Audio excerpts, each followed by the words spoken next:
Okay, so 2 years ago, then 78-year-old Mary Fong Lau used her car to end the life of a family of four. Basically, she was speeding in a residential area of a place called West Portal in San Francisco, California, where she lost control of the wheel and hit a family that was waiting for the bus to go to the zoo together. About half the family was taken out on impact, the other half passed away in the hospital. Very gruesome stuff, very terrible. But it looks like Mary Fong Lau isn't going to do any jail time for this generational act of violence, right? Mind you, she was going irresponsibly fast. She was going 70 in a residential area. I don't drive, and even I know that's like speeding, right? And it took about 2 years for us to go through all this court proceedings and stuff like that. But now here we are, where it doesn't even look like she's going to get any jail time for it. She basically just pled no contest, and it looks like she's not even going to have home confinement.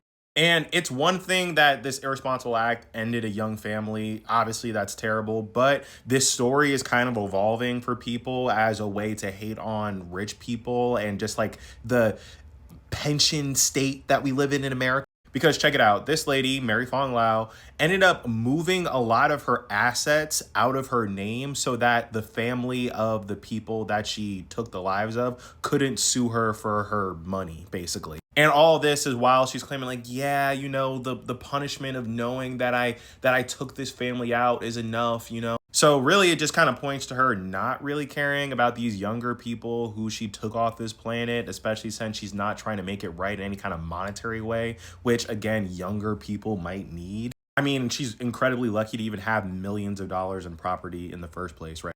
But then it just points to the obvious case where the rules that apply to old people just seem to be different. Like, despite the fact that you're physically impaired, you are still allowed to drive pretty much unimpeded. And even when you are driving, you're still given special treatment when. And older people have more money, so they have more political power, right? Like, she could probably get a really good lawyer to get her this sweetheart deal. And richer people feel like the rules don't apply to them, right? So, like, that kind of tracks with like driving super irresponsibly. Now, I will stop short of like completely trashing this old lady because it is very possible that she's just old and can't tell what's going on.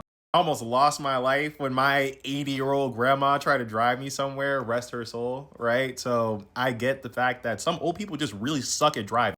But we need to have consequences for everybody, right? Because as of right now, I feel like the consequences for young people are actually a little bit harsher, honestly.